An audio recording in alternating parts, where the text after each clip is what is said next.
here on Picture with us this morning, Coach Wheeless of the men's and women's cross country and track and field teams, their head coach. Coach, how are you today? Doing great. Thank you. Happy to have you here, Coach. And I know we've gotten to do some things for Giving Day and whatnot. This is the first time that we've gotten to really peel back your story. And I know that track and field and cross country has meant a lot to you, not just as a coach, but as someone who competed out there. And you've had an incredible run yourself. So I'd love to start with why cross country and track and field. What made you fall in love with this world when you were younger? Um, Actually, I was more into baseball, and then one of my best friends up the street said he was joining the track team, and I thought it sounded great if he was doing it. So he was a year older, and I thought a little wiser, Mhm. and I'm glad I followed his lead. So you said you were into baseball a little bit more, and your friend got involved. Once you thought, okay, you know what, I'm gonna try out what he's doing. When did you find your connection personally with the sport? It was mainly when I started running with teammates. Okay. I had a great group of teammates in high school, and actually, that's sort of my entire life. I've had wonderful friends who it's a lifetime sport that I don't do it as well as I used to, but I still try to get out a little bit here and there. But I've got a lot of great friends who still run in their 50s, 60s, and even 70s. And for you to continue to stay connected to it yourself and not just coach it, but to still have that love and that passion for it and get out there. What does it do for you? You know, when you get out and you run and you have I mean, what does it bring to your life? Because I can speak from not being a part of the sport, but getting into cardio during COVID when people felt trapped in the house. I would go out and walk, go out and run, and I know what it did for me personally just to kind of free my mind. What does it do for you? I mean, I've always looked at going for a long run as sort of it's almost like doing meditation. You're focused on just putting one foot in front of the other, Yeah. and it's you have a chance to clear your head of anything else going on and enjoy the scenery. And it it often would relieve a lot of stress. And I say that to the kids all the time that even if you're not going to be competing, keep running because it's good for your mental health. Yeah, and like you said, it's like doing meditation, and I agree with that completely. For you, does it still work like it used to? Is it even better than when you were a kid running? Does it feel the same? I mean, as far as what you get out of it, is it better than it used to be? Is it kind of something that's been the same over the years? How would you describe the impact that it has on you when you get out there and take a run? Well, I can't run like I used to. Before, I'd be out there for a couple hours at a time. I'm lucky if I get out there for more than half an hour. So it's it doesn't have what it used to for me now, but being around the kids and seeing them compete still and that sort of thing, um, I'm living vicariously through them. And being there on the heights here with Robin Wheeless, the head coach of the men's and women's cross country and track and field teams in this edition of Dolphin Dive live on Wake Up Call with Dan Tortora inside of the Cafe Kubal studios. Being around these student athletes, specifically at LeMoyne, how would you describe the heights to somebody who's never been up to LeMoyne? It's I look at it as a very small, tight knit community. Um, our team, especially, I feel, is very close. Um, Other schools that are bigger, you have there's more people. The professors are often not the people teaching the class, Yeah. where you're working with teaching assistants instead of the actual professor. The professors know your name there. The once you're there for a year or so, you pretty much can, recognize most of the people you pass. It's a much friendlier, more open community than a lot of schools I've been around. And when you have that connection, that personal connection, that personal touch at LeMoyne, how do you make sure to display that when you have recruiting visits or when you go on the road yourself? For me, the best thing is for prospective students to meet people on my team, and especially if I get a chance for them to see them interacting. It's I really feel they're more than just teammates as far as worrying about, running down the track or throwing the shot or something like that. It's more they care about each other, they look after each other. Many of our upperclassmen tutor the underclassmen. Yeah. It's they're there when people, have disappointments in their lives. They're there for them, and to me, that's important. And when people come and they can see that connection, that's where it's that's my sales pitch. When they can see what the team is like and how much they love being around each other.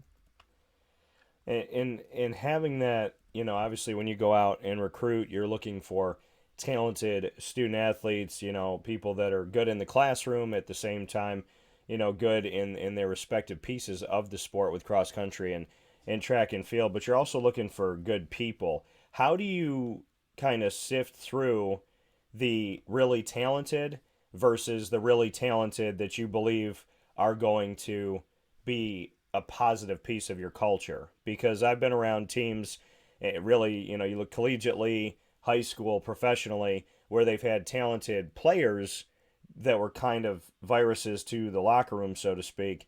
And then there's teams that have really talented players that are very family oriented. Yeah, I mean, it comes across fairly quickly. People people tend to be very open about how they feel about their training and about their teammates.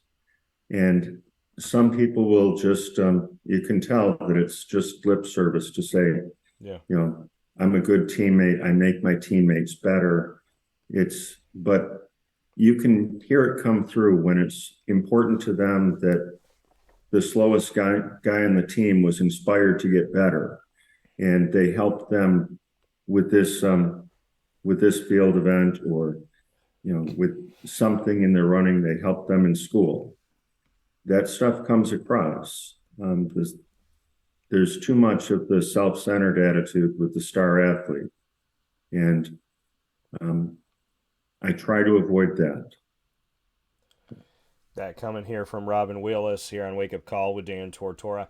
Robin, to go back to cross country this past season, what were some positive takeaways on the men's and women's side for you that you'd like to share with the community, on the heights and beyond, that you really feel like can help propel the teams forward as they move into their upcoming season?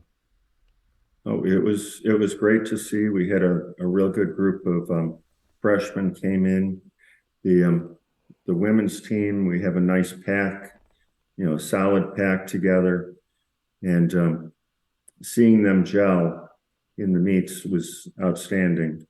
We've got some young guys on the cross country team as well, and it's always nice to have a runner like Matt Carlotta, where he's gone out and he won one of the Hamilton Invitationals against some very stiff competition, and having somebody up front like that is an example of what you can aspire to be. We've tried to stretch our meet schedule a bit this year, where we're seeing a lot more competition, some tougher competition, and we're hoping to see what we can do at that next level. If we can, part of the way our meet schedule works is we don't do the dual meets and that sort of thing like basketball or soccer. All of our meets are invitationals. Yeah. And for the most part, we try to stay within a few hours of Syracuse. It helps cut down on travel time, helps make the academic situation a lot better. But even with that, we can see Division II schools. We often compete against Division III schools, but we'll also go up against, we've been at meets with, and we've been to Cornell, we've been to Colgate, we're going up against Albany this week. We'll often see the Division I talent as well. And it's a good mix of competition. And we're always looking to say, we don't want to be the top team there. We want to be the team that's pressing to get better. And like you said, I mean, in putting yourself in situations, like you said, we don't want to be the top team there. We want to be the team that's pressing to get better. Putting yourself in those situations where you want to have that top quality opposition, just what you think that does consistently for your cross country as well as your track and field teams to not just, pad your schedule with schools that, you feel like you're better than, that you can beat, but to go up against those schools that are going to challenge you and bring out the best in your student athletes. And you might have to, come back saying, okay, we were defeated in these areas, but this is where we're going to work on it. Some coaches like to load it up, make you feel really good before they play the meat of something. For you to want that consistent competition, just why you chose that avenue and what you think it does for the student athletes. Well, I mean, at first, especially with the freshmen, it'll be, oh my God, I don't think we can do this. They're going to be so good. But then it lets them see that, they're nothing special. We're the same people they are. They still have to, basically go right, left until they're done. Yeah. It lets them know they can go there and compete against anyone. And then it's a matter of, how do I get to that next level? How do I raise my bar and get faster, get stronger? So I think it's a motivational tool to say, I want to improve every week. And especially when we'll see people, a couple times in a season, and, am I catching up to this guy? I beat that one guy last time. He was coming after me this time. It really helps keep them motivated and striving to get better than their opponents, no matter what class they're in. That coming here from Robin Wheeless in this edition of Dolphin Dive, peeling back his story as well as speaking on the current teams for men's and women's cross country and track and field. Coming up here that you have very soon, you have for men's and women's track and field the Blue and Orange Invitational.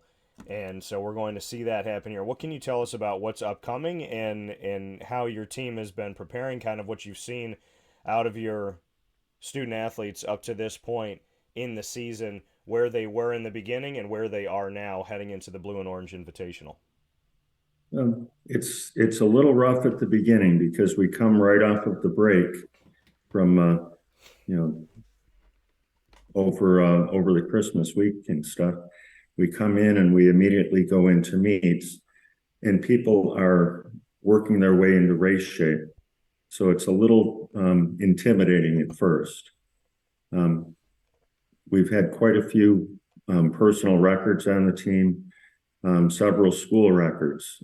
That it gets exciting when with running and track and field, it isn't always about where you place. It's about, am I improving? Am I getting better at something like that? We, especially with the distance races, we'll often bounce from one distance to another, where our goal is to compete well in the distance medley relay at the conference championship. So we have guys who are running the 3,000 who might be racing in the mile, and they'll race in the 800 just to get a little faster. We come to a meet like this one this week. We've got a very good 800-meter runner, Christian Carlin Saraceni, he holds our school record for indoor track right now. It's a 156, which is faster than I ever ran, I'll say that. And he's looking for some good competition this week. Last week, we moved him down to the 400 to get a little more speed, and it's a little more intensity when you get to the 400. So we're looking to see him have a good race this week, setting himself up for our conference championship out in Boston in February 16th and 17th. And when you look at that, when you look at the NE10 for the conference here in Division II, what do you think it does to push your student athletes as you look to do that throughout the season, as we've spoken about here in this edition of Dolphin Dive with Robin Wheeless, men's and women's cross country and track and field head coach at LeMoyne College? What does this conference specifically of the NE10 do positively for your student athletes? Well, I think the level of competition is very high in our conference. It's we have runners from all over the world competing on teams there, and it's going there and seeing competing against people who have gone and won national championships individually. Yeah, it's it really does show you that they're human and they're out there. We can be right there with them. I like that with the competition, we have there's a website, tfers.com or .org, and that tracks all of the results for our conference. You can see other conferences as well, but we can see where we stand against them week to week.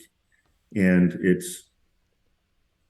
I like in track and field that it all comes down to a number. There's no style points. There's nothing like that. You can see if you were faster, if you threw farther, and that sort of thing.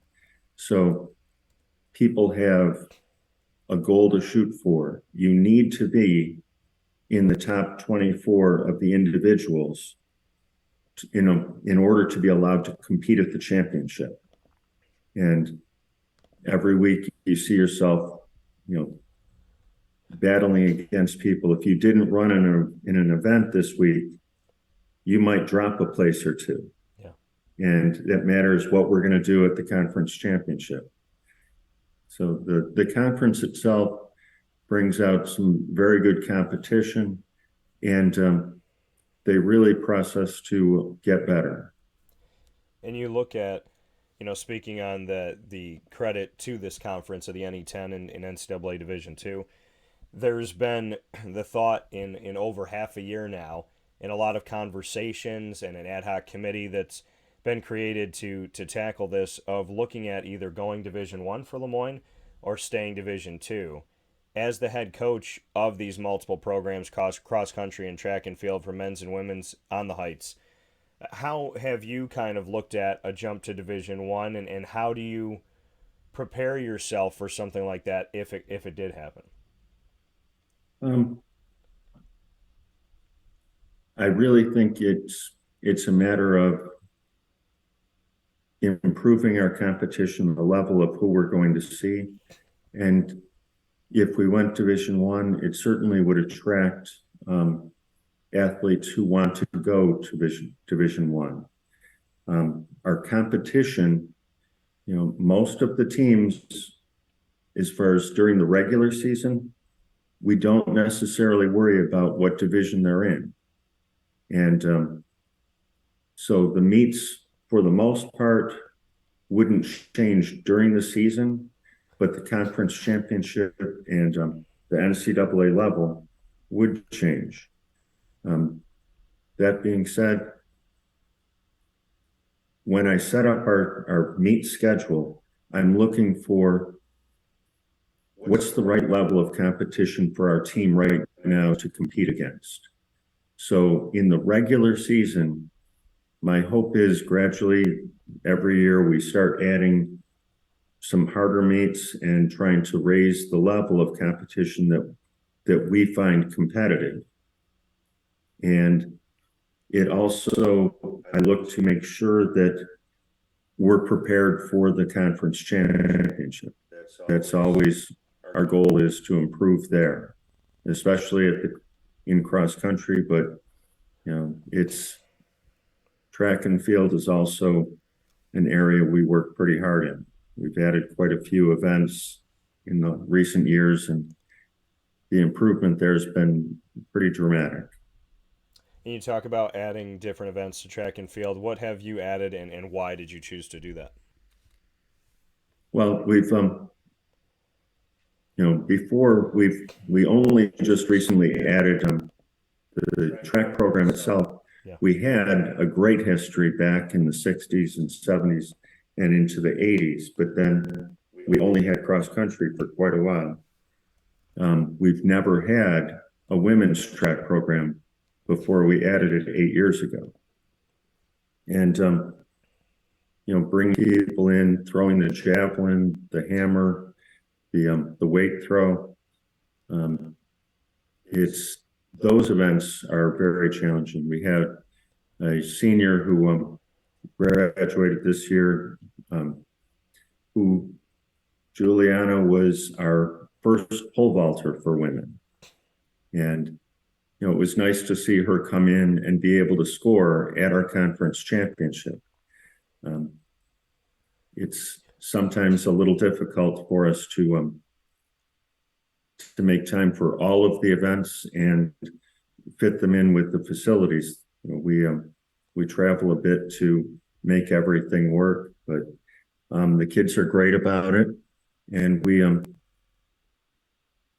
we've had a lot of success. I think now we've added a new assistant track coach with Marie Grasso, who she brings a ton of experience. She was the head coach at Colgate for several years, and her experience is really doing a lot for our program, especially our throwers.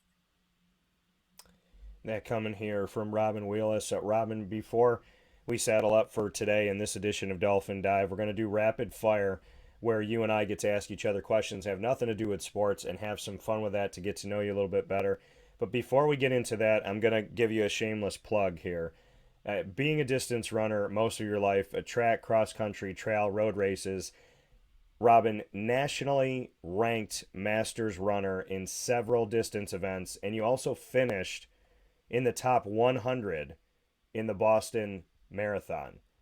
Bring me into your history, because you've been very humble about it, but top 100 in the Boston Marathon, nationally ranked runner here. I think we need to give you a little credit where credit's due.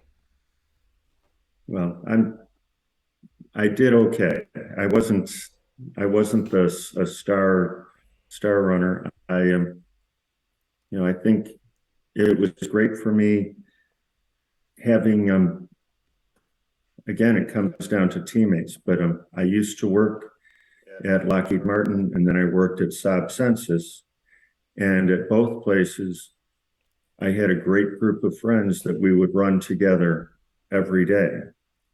And especially when I first started at Lockheed Martin, the level of competition there was pretty extreme. We had one runner in particular there, Jeff Morganti, was an Olympic trials qualifier for the marathon. So having guys like that to train with on a daily basis, it made me want to do a little bit more. And a lot of the guys on the team like to go to track races. Some of them still do. And the marathon was always sort of an ultimate goal to get there. Yeah. And Boston is to me, that's the greatest marathon of all. I know some people might like, say that you need to go to Greece, but Boston's where it is in this country. No, I always thought it was a great way to I connected with my children through it. I connected through athletes I coached, and it really has been a blessing for me. And you said Boston to you is the best. Why? Well, um, just the crowd is incredibly supportive. I love the Boilermaker, and a lot of local people have been to that. Mm-hmm. And the crowd is terrific there, but it's probably 4 or 5 people deep, and I'm saying for 26 miles, it's 4 or 5 deep, the whole course, Mm-hmm. and everybody there is excited about the marathon. Um, the until you've run by the what is it, the Wellesley Girls College there, you feel like you're a member of the Beatles the way they're all screaming for you. It's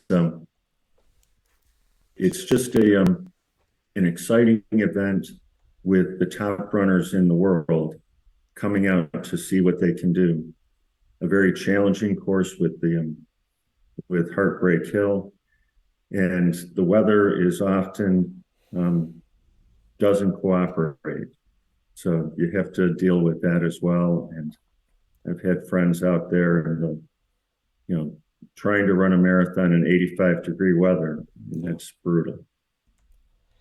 Coming here from Robin Wheeless, a Dolphin dive spotlight today on the men's and women's cross country and track and field teams at LeMoyne College and our multimedia marketing partnership, as well as on the story of Robin Wheeless. It is that time for rapid fire. Robin, you and I are going to have a few questions apiece.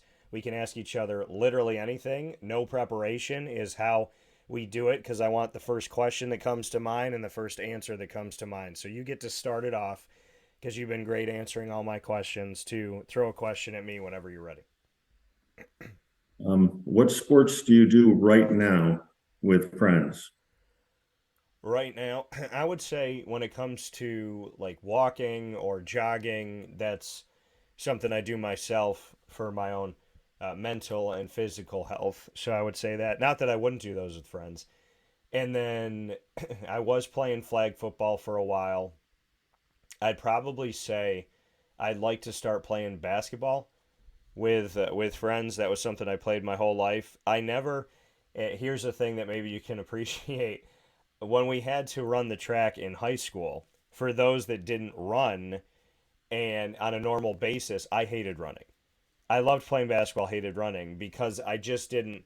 I to me it was like, if I'm not the fat, you get self conscious, and so if you put a basketball in my hand, I would run 12 miles. But if you left me without the basketball, just staring at the track and everybody looking at you in high school, then it was a little bit different. Now, I think if I was running on that track by myself, it's a different story. But when you have people in high school, kind of like everybody's looking at everybody, who's going to be last. So I definitely, in the basketball worlds, would run a lot more.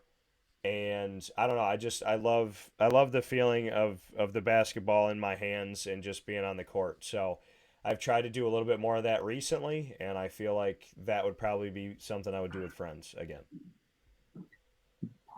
So my question for you, Robin, you talked about the Beatles. So if you could tour with any three singers and or bands, and they could be living or deceased, if you could go on tour with anybody, you got to pick three of them. Who would you go with? Um, well, I definitely go with Rush. Okay. They're phenomenal, and unfortunately, Neil Peart is no longer with us. Um, let's see. I would probably love to go with Peter Gabriel. Okay. He's been a huge fan of his for quite a few years, probably back into my late teens, early 20s. And they would he would be phenomenal to be with. He's pretty imaginative. Okay. And probably I think it would be fun to go with Chris Bodie. He's Okay. a jazz trumpet who I've seen him a few times, and it just seems like a different world. I'd be interested to see what that would be like. Okay. I can appreciate those. An eclectic group. I like it. What's your next question for me? Um, what are your three favorite restaurants in the Syracuse area? Well, I work with a lot of partnerships. So you're gonna get me in trouble now, Robin. So, I would say, you know what? I'll pick it this way. Since I'm a hopeful, and there's a very, and there's a reason why I say that instead of hopeless romantic, very hopeful romantic. So I'm a single man. If I was going on a date, this is how we'll pick them. So I would go to 317 at Montgomery. We do partner together, but their food is I mean, I just told the owner last night because they just upgraded their menu and made some changes. I don't even think it needed an upgrade, but they did some more stuff to it. And I worked at Disney for 6 years down at Walt Disney World. I told Joel Carpenter, the owner over there at 317 at Montgomery in downtown Syracuse, just a couple minutes from LeMoyne, I let him know when I tried his short rib that to me it was the closest I've ever had to Disney. And I could not believe that it was here in central New York. And the menu that they have now, it looks like something you'd see in LA, Miami, New York City, like a giant, city. And we're seeing it here in Syracuse, New York. And I feel like we have a diamond in the rough. So I know I would definitely take a date to 317 at Montgomery. So I'm going to say them. I'm going to say Lasca's out in the Auburn area because they have this like I'm Hispanic and Italian, and so they have this red like marinara sauce that also has like a salsa kick to it. So I definitely go out to Lasca's, and they give you a ton of food. Veal Parmesan out there is fantastic. So I would say Lasca's, 317 at Montgomery, and I would say out in Skinny Atlas because I like being on the water. I'd say Blue Water Grill because their food is really good out there. I like sushi. I never thought I would, and they have some pretty darn good sushi out there. So I'd pick those three places if I was going out on a date. That'd probably be now. Watch, Robin. When I go out on my next date, if I don't go to any one of those three places, the girl's gonna pick up this show and ask me why I didn't take her there. So my my next question for you is okay. How about this? Let's stay with the dating world, Robin. I'm gonna put you on the spot for this one. I am a single man. I would love for you to give me the best piece of dating advice that you have. The best piece of dating advice. I haven't dated in a long time, so Yeah. um, I would say always try to make your date feel special, and make sure that you're doing something that you enjoy and they enjoy, so that it doesn't feel like a job to be with them, Yeah. but you're having a good time together, enjoying it. I love that. Make them feel special and do something that's mutually paying attention to what you both like. I like that. It shows that you listen and it shows that you pay attention. So for somebody who, like you said, has been out of the game for a while, that's some pretty good advice, Robin. Thank you for that. What's your last one for me? Um, what are your three favorite movies of all time? Oh, I'm a movie guy. I'm a movie guy, and I've been involved in screenwriting and acting. So this is a very, very tough question because I have a bunch of movies that I love. I would say top three of all time. In no specific order, I have to put this one in it because I can recite the entire movie from opening to close. I've like downloaded it in my brain as Liar Liar with Jim Carrey. So Liar Liar would be up there. I think it's Jim Carrey's best movie. So I would say that. I would say,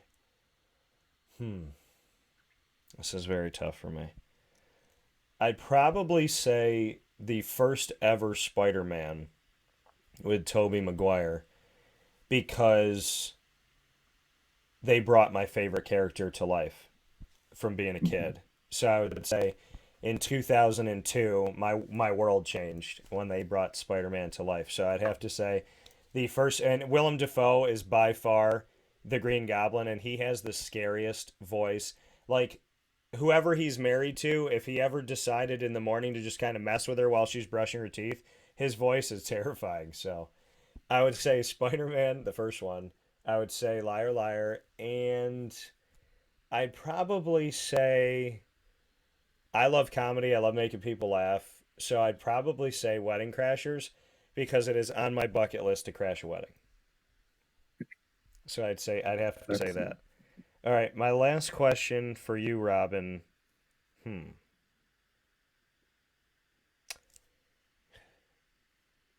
If you were president of the United States, who would be your vice president, and what would be the first thing you said at the podium? Oh, what would be the first thing I'd say from the podium? First thing you'd say, and who your vice president would be. I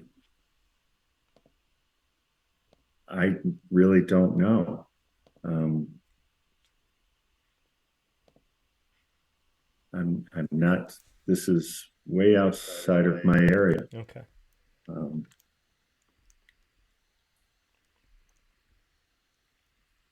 well, you're going to have a lot of dead air here. Okay. um, Who would you trust to run with you?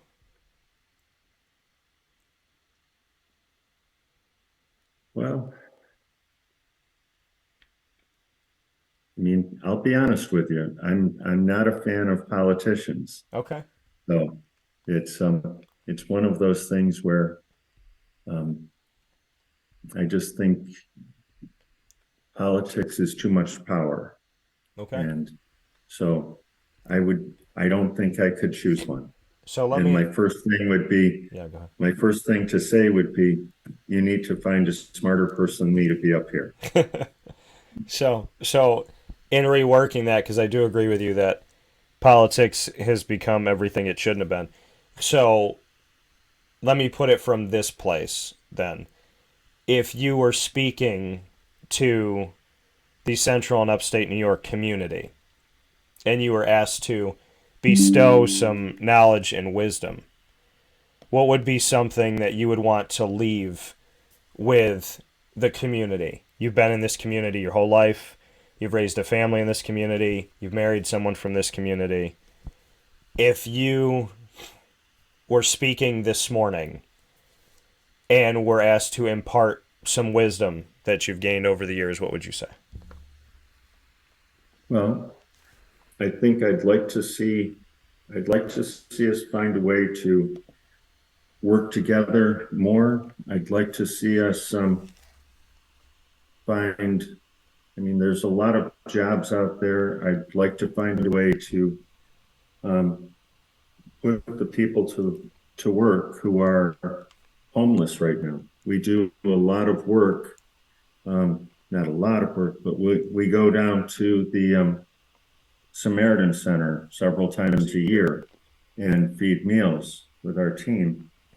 And it just seems like, well, some people are working and can't make ends meet that go. A lot of people need to get to work and find a place to do that. I'd like to see us able to do that. Um, and I like the idea of promoting Central New York with what we already have. We don't need to bring more things to the area. I think we have a fantastic city. We have, you know, a great area with the Adirondacks and the Finger Lakes and everything they have to offer. I think people should be less eager to bash Syracuse and be more of a fan of where we live, because honestly, I think we have everything that you could ask for here. Well, I love that response, because the hashtag that I started right at the beginning of the pandemic is support CNY. And that's always been something I've taken to heart. It's why I work with LeMoyne College as the exclusive multimedia marketing partner. My vision and my mission for our community, Robin, and to everybody that's watching and listening, is exactly that. To show what we have, to show the people we have, the programs we have, the schools we have, the opportunities we have, and to build those up. Instead of saying, oh, we got to bring all this stuff in, I don't expect Syracuse to be Walt Disney World. I expect Syracuse to be what I've always known it to be, which in my life is the happy balance between having a city and all of these beautiful things to go out and do, and then having trees and hills and trails and all of this. I mean, people that have never been to New York think everything is New York City. And they come to Central and Upstate New York and they're like, oh my God, the trees are beautiful. The changing of the season is immaculate. I love going up here. I love seeing this. I love doing that. I love nature. And so to your point, so much of nature has been left untouched in Central and Upstate New York, and I'd like it to stay that way. So I agree with you wholeheartedly, Robin. We need to promote the community. That's why, like I said, I proudly work with LeMoyne. That's why we do these things, because I believe that the best kept secrets need to be told. So thank you for taking some time today. Thank you. That coming from Robin Wheeless here on Wake Up Call with Dan Tortora inside of our Dolphin Dive edition. Robin and his teams will be in effect in just a few days here in their blue and orange invitational, as we spoke about before, on January 28th. Make sure you follow the track teams as well as cross country all throughout the year and their seasons, and support the student athletes every single day. Robin, thank you for all you do. Thank you. That coming here once again from Robin Wheeless here on Wake Up Call with Dan Tortora, where sports truly meets that thing called life. We can't thank Robin enough for being a part of the show, as we bid him adieu and thank him so much for all that he has done this morning to share his story, as well to share the story of LeMoyne and to share the story of the greater community of Central and Upstate New York.